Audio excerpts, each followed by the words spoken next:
여러분 안녕히 주무셨습니까? 참 좋은 아침입니다. 9월 27일 목요일 말씀으로 드리는 오늘의 번제 함께 합니다. 이사야서 46장 13절까지 중에서 우리는 1절부터 4절까지만 같이 읽습니다. 시작. 벨은 엎드러졌고 느보는 구부러졌도다. 그들의 우상들은 짐승과 가축에게 실렸으니 너희가 떠매고 다니던 그것들이 피곤한 짐승의 무거운 짐이 되었도다. 그들은 구부러졌고 그들은 일제히 엎드려졌으므로 그 짐을 구하여 내지 못하고 자기들도 잡혀갔느니라. 야곱의 집이여 이스라엘 집에 남은 모든 자여 내게 들을지어다. 배에서 태어남으로부터 내게 안겼고 태에서 남으로부터 내게 업힌 너희여 너희가 노년에 이르기까지 내가 그리하겠고 백발이 되기까지 내가 너희를 품을 것이라. 내가 지었은즉 내가 업을 것이요 내가 품고 구하여 내리라.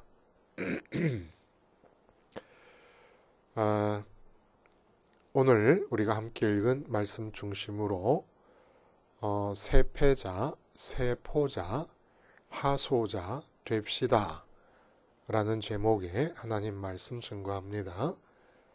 세패자, 세포자, 하소자 됩시다. 이 이상한 제목은 우리 수포자, 영포자라는 말 들어보셨죠? 수포자는 고등학생들 중에서 대학 입시를 위해 공부를 해야 되는데 수학이 어려워서 수학을 포기한 사람들이 수포자고, 영포자는 영어를 포기한 학생들이 영포자입니다. 이 단어를 패러디해서 세패자는 세상에서 패배한 자, 그리고 세포자는 이게 막 억지로 내가 원치 않게 세상에서 패배를 하다 이제는 도저히 어떻게 해볼 용기가 없고 힘이 없어서 세상을 포기한 자, 세포자. 세상을 한번 멋지게 살아보고 잘 살아보자 라고 하는 어떤 의욕을 완전히 포기한 사람. 마지막 하소자는 두 가지로 얘기가 되겠습니다. 하나님만 소유하는 자, 또 하나님만 소망하는 자. 여기서 이제 우리 신앙인의 궁극적인 이상은 뭡니까? 하나님만 소유하는 자가 되는 거예요. 마음과 뜻과 힘을 다해 하나님을 사랑하라. 이렇게 얘기하면 꼭 비현실적이다 이런 얘기를 하는 사람이 있어요. 여러분, 마음과 뜻과 힘을 다한다는 것은 인간이면 누구나 하고 있는 거예요. 지금도 여러분 하고 있어요. 마음과 뜻과 힘을 다하고 있는 어떤 대상이 있습니다. 그 대상을 사업하시는 분은 마음과 뜻과 힘을 다해 사업하고 계시고, 자녀를 낳아 키우는 엄마는 마음과 뜻과 힘을 다해 자녀를 키우고 있고, 또 막 결혼한 신혼부부는 마음과 뜻과 힘을 다해 배우자를 사랑하고 있고, 다 하고 있는 거예요. 다. 그걸 하나님으로 바꾸는 것이 신앙인의 이상입니다. 그거 비현실적이라고 하지 마세요. 다 하고 있는 거니까. 그건 이제 그렇게 해야 돼서 하나님만 소유하는 자가 돼야 되는데, 하나님만 소망하고 하나님만 소유한 자가 되는데, 이게 세패자와 세포자가 되지 않으면 도저히 불가능하다는 얘기예요. 오늘 본문은 우상숭배에 관한 얘기가 나오는데, 이것도 역시 미래에 있을 일에 대해서 얘기하는데, 미래에 있을 사건을 얘기하고 있지만 지금 현재 이사야 당시 유다 사람들의 영적인 상태와 하나님과 거리가 얼마나 멀리 있는가를 지적해주고 회개를 촉구하는 말씀이지요. 그래서 바벨론에 있는 그 우상들이 이제 바벨론이 멸망하게 될 때는 다 멸절될 것이다. 근데 그 우상들이 어떤 우상이냐? 너희들의 나라, 선민의 나라 유다를 아주 그냥 마파람에 개눈 감추듯이 집어삼킬 강력한 나라의 우상들이다. 근데 그 강력한 나라의 우상들이 아무것도 아니게 다 파괴될 것이다 라는 것을 예언하고 계시는 거예요. 그러니까 너희도 지금 우상 숭배하지 말아라. 너희를 이길, 너희를 정복할 나라의 우상들도 하나님이 나무 조각으로 만들고 쇠 조각으로 만들어 버릴 텐데 왜 너희가 지금 우상 숭배를 하고 있느냐 라는 얘기를 지금 이사야가 지금 해주고 있는 거예요. 그래서 우상은 움직이지도 못하는 것들인데 반면에 너희가 나를 제대로 믿기만 하면 배에서 태어남으로부터 내게 안겼고 태에서 남으로부터 내게 업힌 너희여 너희가 노년에 이르기까지 내가 그리하겠고 백발이 되기까지 내가 너희를 품을 것이라 내가 지었은즉 내가 업을 것이요 내가 품고 구하여 내리라. 그러니까 삶에 대해서 완전히 하나님이 주체가 되겠다는 거예요. 내 삶에 대해서. 그러니까 너는 삶을 살지 말아라. 그렇잖아요. 엄마한테 업힌 아기가 어떻게 삶을 삽니까? 업혀 있는데. 아기라서 삶을 못 사는 게 아니라 업혀 있기 때문에라도 삶을 더 못 살지요. 근데 하나님이 안으시겠고 업으시겠다는 겁니다. 품으시겠다는 겁니다.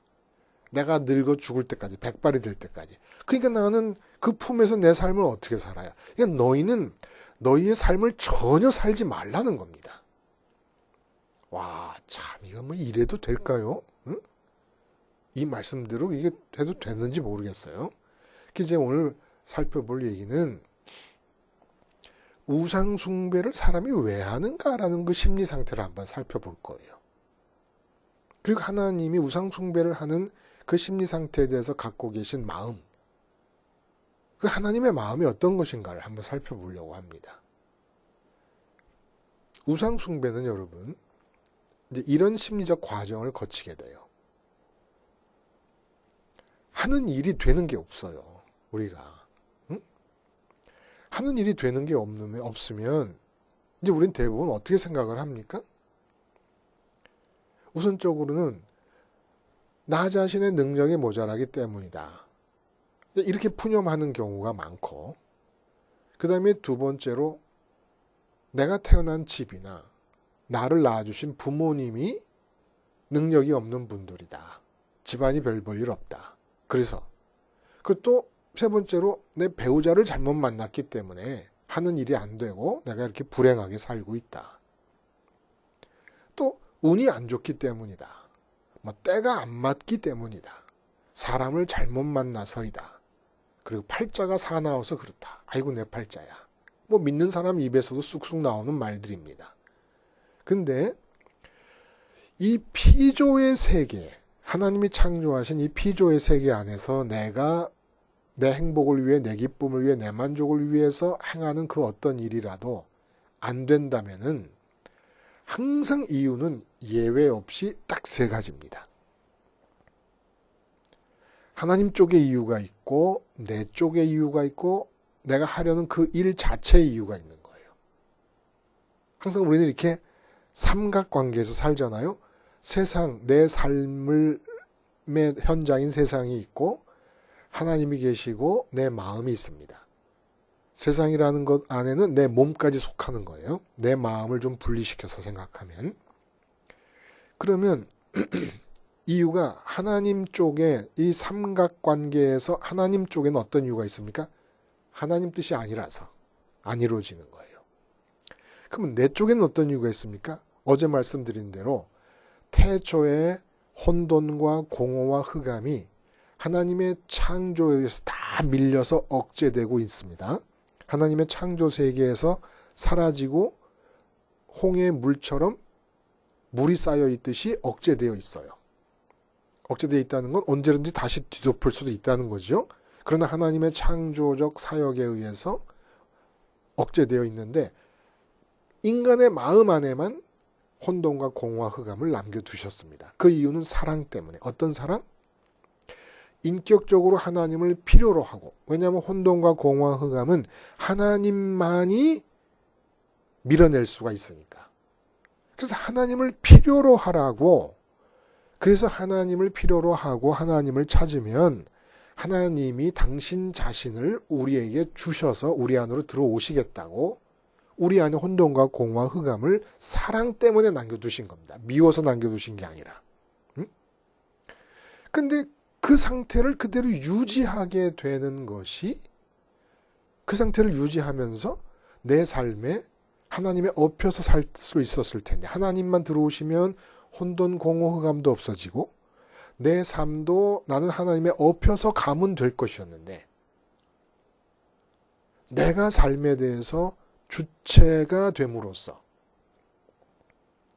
내 마음에 혼돈과 공허와 흑암이 있으니까 하는 일마다 될 수가 없는 거예요.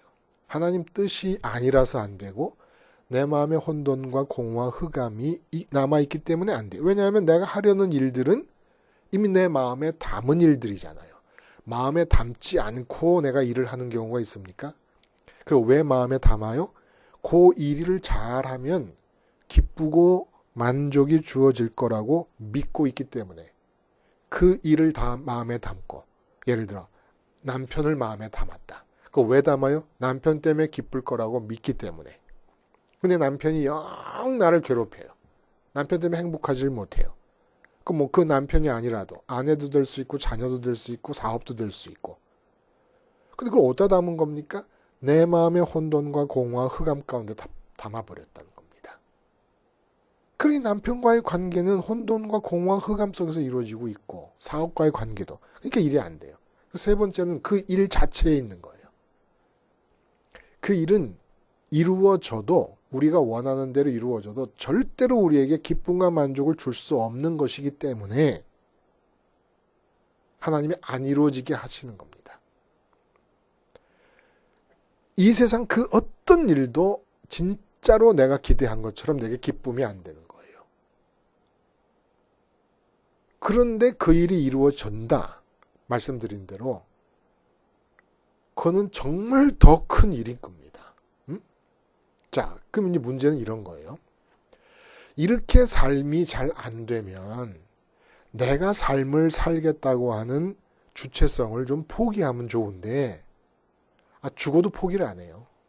사람이. 내 삶에 대해서 내가 판단하고 내 삶을 내가 행복하게 만들어 보겠다라고 하는 이 의욕을 절대 포기하지 않아요. 그러면 이런 상태에서 하는 일마다 안 되고 있는데도 내 삶을 내가 잘 꾸려보고 싶은 의욕을 포기하지 않고 있는 상태에서 나타나는 게 뭡니까? 이게 바로 우상숭배라는 거예요. 우상숭배. 나의 이 세상의 삶에 대한 주체성은 절대 포기하고 싶지 않고, 근데 일은 정말 죽어도 잘 안 되고 하는 일마다 안 되고, 이럴 때 돌파구가 우상이라는 겁니다. 자, 우상을 왜 만드는가, 이 얘기를 지금 본문을 기준으로 해서 한번 해보면 이런 겁니다. 자, 돈이 필요하면 은행장을 동원하고 싶잖아요. 힘이 필요하면 대통령도 움직이고 싶어요. 그리고 내 아이가 대학을 들어갈 때면은 교육부 장관을 움직여서라도 입학 제도를 내 아이한테 유리하게 바꾸고 싶어요. 군대 합대가 되면은 국방부 장관을 움직여서 군대 복무 기간을 확 줄여버리거나 군대 안 가도 되는 조건을 확 늘려버리고 싶어요. 그렇게 할 수만 있다면 안 할 부모가 어디 있습니까? 그래서 국정농단 사건을 보면은 온 나라 모든 측면에 손을 안 댄 부분이 없는 거예요. 왜냐하면 대통령을 올라타고 있으니까 손 안 댈 필요가 없잖아요. 근데 이렇게 자기 생각과 소원을 관철하기 위해서 실제로 대통령을 움직이고 은행장을 움직이고 국방부 장관과 교육부 장관을 움직일 수 있는 사람이 몇 사람 됩니까? 아예 없지요, 없어. 그래서 우상을 만드는 거예요. 그 우상을 만들어 놓고 뭐라 그러는 줄 아십니까? 자기 최면을 거는 겁니다, 이제. 우상을 만들어 놓고 우상을 바라보면서 내가 최면을 거는 거. 어떤 최면을 거냐면 우상한테가 아니라 나한테, 이 우상은 대통령보다 힘이 센 존재다.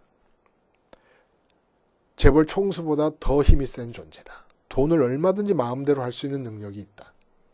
그리고 이 우상은 국방부 장관과 교육부 장관 10명 모아놓은 것보다 더 힘이 세다.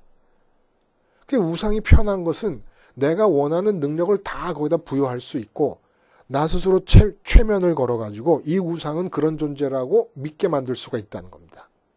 그래서 비구름을 조종할 수 있는 능력이 있다. 우상이요. 우상아 너는 곡식의 열매를 풍성하게 할 수 있는 능력이 있다. 나한테 최면을 건다. 근데 이렇게 어마어마한 힘을 우상에게 다 부여해놓고 나 스스로에게 세뇌를 시킨 다음에 절대로 포기하지 않는 것은 삶에 대한 나의 주체성입니다. 어마어마한 능력을 갖고 있지만 내 삶에 대해서 판단하고 내 삶을 이끌어가고 하는 것은 전적으로 나한테 맡겨라. 그럼 우상은 아무 소리 안 합니다. 침묵합니다. 그건 동의를 내게 하는 거예요. 동의. 내가 그래 절대로 네 삶에 대해서 내 주체성을 내 판단을 너한테 얘기하지 않을게. 그래서 네 판단을 꺾는다거나 네 소원을 뭐 좌절시킨다든지 절대 그런 거 안 하고 나는 그냥 가만히 있을게. 그럼 이제 우상이 만들어진 거예요. 능력은 뭐 어마어마합니다. 내가 이루고 싶은 것을 위해서 동원하고 싶은 모든 능력이 거기 다 들어가 있어요. 근데 절대로 무엇을 이루고 싶은가, 왜 그걸 이루고 싶은가, 얼만큼 이루고 싶은가 이런 주체적인 성격의 일에 대해서는 우상은 절대 한마디도 안 합니다. 우상이 매력이 있죠. 예? 매력이 있다고요. 능력이 있다고 믿어지고 있고 절대로 내 주체성을 건드리지 않고 너 잘못됐어. 너 그 판단이 잘못된 거야. 네가 그러면 돼. 이러지 않는다는 거예요. 참 무서운 거죠. 정말 무서운 거는 신앙인들이 하나님을 이렇게 자기 삶에 대해서 자기 주체성을 포기하지 않고 하나님이 업고 가시겠다는데도 불구하고 자기 주체성을 포기하지 않고 자기가 삶을 얻고 가면서 하나님을 우상시해버립니다. 절대로 하나님은 나의 주체성에 대해서 건드릴 필요가 없습니다. 참 이게 정말 무서운 거 아닙니까? 여러분 이런 상태에서 원하는 대로 세상 일이 잘 되면 가장 대표적으로 그 결과를 드러내준 사람들이 있어요. 해밍웨이와 마를린 먼로. 자살하자, 자살. 세상 일은 잘 됐어요. 그래서 세상에서는 더 이상 이룰 것이 없어요. 이루고 싶은 것이 없을 정도로 다 이루었어요. 그럼 다 된 거 아닙니까? 근데 제일 가까운 내 마음 안에 혼돈과 공허와 흑암이 있는 거예요. 뭔가 다 이루었는데 마음에는 질서도 없고 꽉 차는 느낌도 없이 공허감만 가득하고 앞을 보고 뒤를 보고 옆을 봐도 새카만 흑암만 둘러싸여 있습니다. 근데 세상에서 더 이룰 것이 남아있다고 생각하면은 그거라도 할 텐데 이루고 싶은 것도 이룰 것도 없어요. 다 이루어버렸어요. 그러면 이제는 자살하는 것밖에 없죠. 어제 LA에서 이제 말씀을 듣는 분들이 오셨어요. 젊은 엄마, 36살 된 젊은 엄마가 8살짜리 딸아이를 데리고 그게 끝이 아니에요. 6살짜리 아들아이를 데리고 근데 그게 또 끝이 아닙니다. 2살짜리 딸아이를 데리고 LA에서 와서 강릉까지 온 거예요.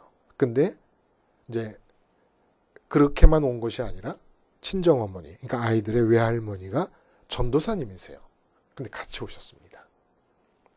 그래서 이제 LA에서는 그 동서남북이라고 우리가 이 십자가 생활화의 말씀을 듣는 오늘의 번째 말씀을 들으면서 함께 나누는 모임을 한때 동서남북이라는 이름으로 동서남북 모임이다 해가지고 한번 이렇게 광고도 하고 모이는 사람들도 있었습니다만 LA에서는 그걸 계속 모이고 있는 모양이에요.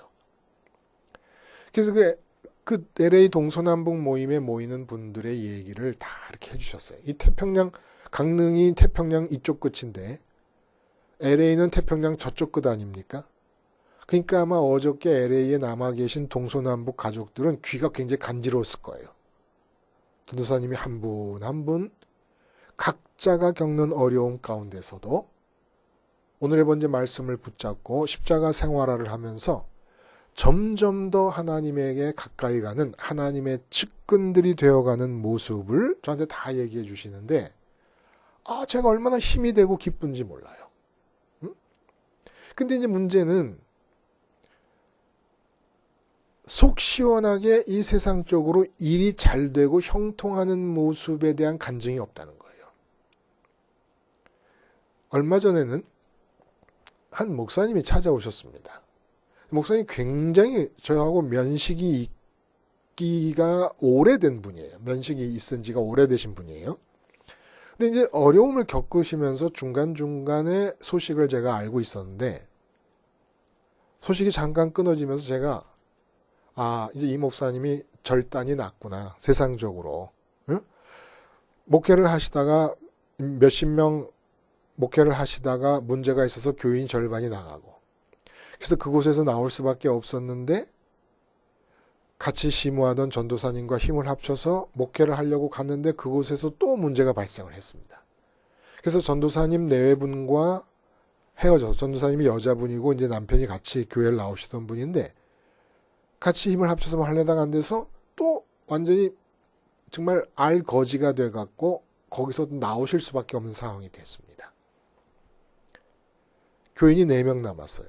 그래서 다른 곳에 정말 예기치 않은 어떤 이 재정이 융통이 되면서 장소를 얻어서 교회 예배 초소를 따로 이제 얻게 됐어요. 지하실에다가. 그런데 절 찾아온 거예요. 근데 여러분, 목사님들 중에서 절 찾아올 때 제가 이 목사님이 십자가 생활을 통해서 마음에 하나님을 모시고 있느냐 안 모시고 있느냐를 알 수 있는 바로메타가 있습니다. 그게 뭐냐면 제 앞에서 말이 하나도 없으시고 듣기만 하면 십자가 생활화를 많이 안 하신 분이십니다. 근데 제 앞에서 저하고 말을 다투듯이 말을 많이 하는 분은 제 앞에서 하는 말은 하나님 얘기밖에 없어요. 근데 제 앞에서 말이 많아지시면 말이 없던 목사님 말이 많아지시면 속에 하나님이 들어가 계신다는 증거예요. 하나님이 속에 들어가시면 말이 많아집니다. 근데 이분이 거의 목회의 완전 실패자예요. 그러니까 세패자예요, 세패자. 세상에서 목회에 실패한 사람입니다. 근데 얼굴이 환하게 피었어요. 내가 말할 틈을 잘 안 줘요. 갑자기 지금 몇 년 만에 처음이에요, 그런 모습은. 말이 너무 많아졌어요. 근데 다 하나님 얘기예요. 그리고 4명 교인 남았는데, 그리고 쫓겨가지고 지하실에다 새 예배 초소를 만들었는데, 그렇게 은혜가 많다는 할 말이 있느냐고요. 정신이 있는 사람이면. 예? 그 은혜를 많이 받았다는 하는 얘기를 들으면 세상 사람들은 뭐라 그러겠어요. 저 목사님 드디어 일이 하도 안 되다 보니까 정신이 나갔구나.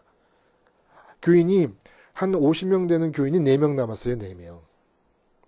그것도 예배 초소도 빈털털이었는데 거의 기적적으로 어떻게 돈이 융통이 되는 바람에 지하실에서 예배 초소 하나 얻은 거예요. 교인 4명 남았는데 저보고 은혜 충만이라는 거예요. 그리고 실제로 얼굴도 환해지고 옛날보다 훨씬 더. 하여간 제가 괴로운 것은 십자가 생활화를 하자고 지금 이 슬로건을 걸고 날마다 오늘의 번째 말씀을 이제 전하고 있는데 세계 각처에서 말씀을 듣고 있는 분들이 전해오는 소식은 목사님 말씀 듣고 십자가 생활하다 보니까 형통했습니다. 목사님 제가 생각하지도 않은 돈이 생겨서 부자가 되었습니다. 내가 죽을 병에 걸렸다가 깨끗이 낫습니다. 내 자식들이 세상에 하는 일마다 형통합니다. 이런 얘기를 들어본 적이 없는 거예요. 들어본 적이. 근데 그런 얘기를 들을 때마다 제 입에서 나온 얘기는 지금 형제님, 자매님의 삶에서 안 되는 게 하나도 없는 겁니다. 항상 그렇게만 얘기를 하는 거예요. 이유는 뭐냐? 하소자가 되려면 하나님만 가진 자가 되려면, 그래서 하나님이 완전히 들쳐 업으시고 내 삶을 전적으로 하나님이 주체가 되셔서 사는 삶이 이루어지려면 머리털만큼도 마음에 담고 있는 세상의 일이 내 소원대로, 내 주체적인 판단대로, 내 주체적인 기대대로 이루어지기를 바라는 상태여서는 안 된다는 겁니다. 근데 이 주체성이 삶을 잘 꾸려보겠다고, 삶을 행복하게 이끌어가겠다고, 삶에서 기쁨을 얻겠다고 하는 이 나의 주체성이 이제 우상숭배로 가는 시점 아닙니까? 이게 꺾어지질 않는 거예요. 하나님까지도, 살아계신 하나님까지도 우상화하면서라도 이걸 주장하고 있는 겁니다. 그럼 이렇게 끈질긴 내 삶에 대해서 내가 고집하는 내 주체성을 하나님이 꺾으시려면 어떻게 돼요? 그 주체성으로 하려고 하는 모든 일들을 다 막아내셔야 되는 겁니다. 다 막아내셔야. 언제까지? 완전히 하나님이 들어가실 수 있을 만큼 마음이 깨끗해질 수 있을 때까지. 그래서 십자가에서 죽자는 얘기를 계속 하는 거죠. 그러니까 들려오는 소식이 안 된다는 소식만 들려오지만 그게 안 된다는 게 아니라 하나님만을 갖는 자, 하나님만을 소유, 하소자가 되기 위해 가는 과정이라는 겁니다. 그래서 저는 이제 이런 생각을 해봐요. 아예 그냥 간판을 내 걸었으면 좋겠다 싶은 생각이 들어요. 어떤 간판이냐면 십자가 복음 방송은 어떤 방송이냐? 세패자들, 세포자가 될 각오가 된 사람이 듣는 방송이다라는 걸 아예 간판을 내 걸면 좋겠어요. 세패자들은 모여라. 세포자들은 모여라. 세상에서 패배한 자들, 세상을 포기하기로 작정한 자들만 들어라. 그러지 않으면, 그 과정이 없으면 그 누구라도 하나님만 소유하는 사람이 될 수가 없습니다. 하나님을 마음과 뜻과 힘을 다해 사랑할 수 있는 사람은 될 수가 없는 거예요. 근데 그 어려운 과정을 겪고 하나님만 소유하게 되면, 오늘 본문에 뭐라 그래요? 내가 너 태어나서부터 죽을 때까지 업고 갈 준비가 돼 있다. 하나님 말씀이에요. 근데 내가 삶에 대한 주체성을 포기하지 않으니까, 주체성이 없고 능력만 있다고 믿는 우상숭배를 하게 되는 거예요. 주체성을 포기하고 싶지 않으니까. 근데 정말 이제는 이런 커뮤니티가 하나 생겼으면 좋겠어요. 김 집사님이 박 집사님한테 얘기합니다.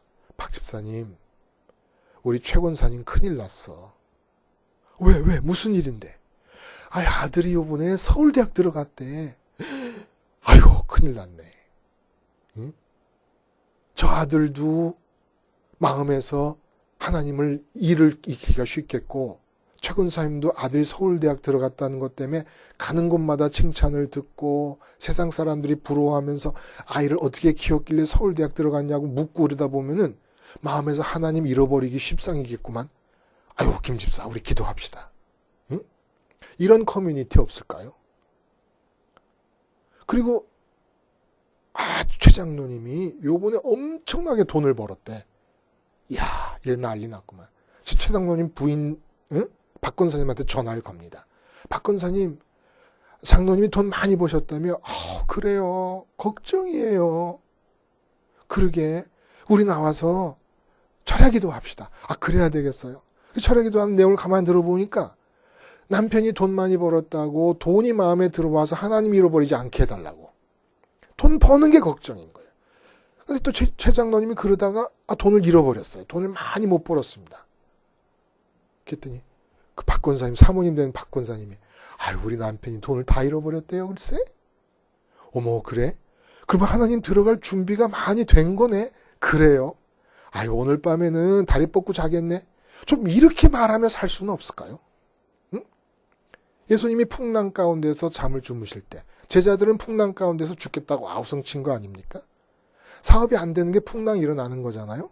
좀 그럴 때 잠자는 믿음은 없을까요? 그리고 고요할 때 오히려 이렇게 고요하다가는 내가 하나님 잃어버리고 말겠다. 세상이 너무 평온하고 세상 일이 너무 잘 되다가는 세상에 먹혀버리고 말지. 그래갖고 철야기도 하고 주야로 하나님 잃지 않게 해달라고 이 형통하는 가운데 하나님 잃어버리면 난 죽는 거라고 차라리 형통을 거두어 달라고 이렇게 기도하는 커뮤니티. 꿈 같은 건 얘기일까요? 제 시간이 좀 지났습니다만은 내가 너무너무 정말 재밌어서 여러분이 꼭 나누고 싶어요. 아까 말씀드린 목사님과 같은 노예에 있는 목사님이세요. 근데 같은 노예에 있는 그 목사님이 피 목사님이 바로 제 앞에 와서 저보다 말을 많이 하려고 하는 그런 변화를 겪으신 목사님에게 말씀을 전한 거예요. 십자가 복음 방송 말씀을. 근데 이 피 목사님이 사모님이 참 이 사람을 정말 웃게 만드시는 그런, 이렇게 말씀하면 죄송합니다. 귀염성이 있으십니다. 박 목사님이 이 박 목사님이라고 막 나와버렸네요. 그냥 피 목사님이라고 하려고 하다가 십자가 복음 방송을 듣는다는 사실을 안 겁니다. 그리고 한두 번 이렇게 듣다 보니까 사모님 판단에 이건 아닌 거예요. 이러다가는 교회가 부흥은커녕 지금 한 400~500명 되는 교회예요. 아주 견실한 교회고 예배당도 새로 짓고. 그러니까 사모님이 당신은 이제까지 하던 모든 대로 다 그대로만 하면 된다. 단 한 가지. 태 목사님의 설교만 듣지 않으면 목회는 성공할 수 있다. 이런다는 거예요. 태 목사님 설교로 설교하다가는 목회는 끝장나고 만다. 그럼 이제 박 목사님이 하도 그러니까 또 십자가 생활화를 하자고 얘기하다 보면 당에서도 또 십자가 얘기만 하지 말자고. 그러니까 그럼 또 안 한대요. 안 하면 박 목사님이라는 분은 자기가 못 견디신다는 거예요. 그래서 또 그렇게 하다 보면 또 사모님은 당신은 태 목사님 설교만 끊어버리면 목회 아무 문제가 없을 것이다. 여러분 너무 재밌지 않아요? 예? 근데 그 사모님 때문에 이런 발상을 하는 거예요. 오히려 세패자들만 모여라. 세포자들만 모여라. 세상을 포기한 자들. 세상에서 패배를 너무너무 많이 해가지고 세상을 포기한 자들만 모여라. 그래서 하나님만 소유한 자들이 되게끔 일이 벌어지면, 거기까지만 가면 그 다음에 하나님이 얻고 가시는 겁니다. 하나님이 얻고 가시는 과정까지가 이렇게 힘이 드는 거예요. 저는 볼 거예요. 지하실에서 새로 예배 초소를 시작한 목사님, 이제부터 하나님이 얻고 가시는 모습을 기다리고 있을 판입니다. 여러분, 이 죽기 아니면 까무러치기로 달려들지 않고는 기독교 신앙 가질 수 없습니다. 밭에 숨겨진 보화 얘기에서 주님 뭐라 그랬어요? 다 팔아야 보화를 살 수 있는 거예요. 다 팔아야.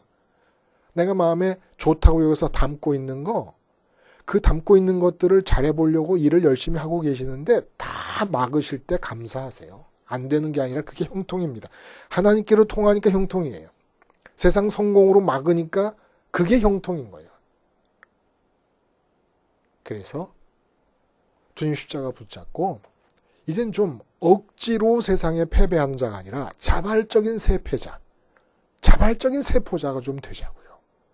그래서 하소자들이 되어서 한번 이 세상을 하나님께 업혀서 한번 가봅시다. 기도하시겠습니다.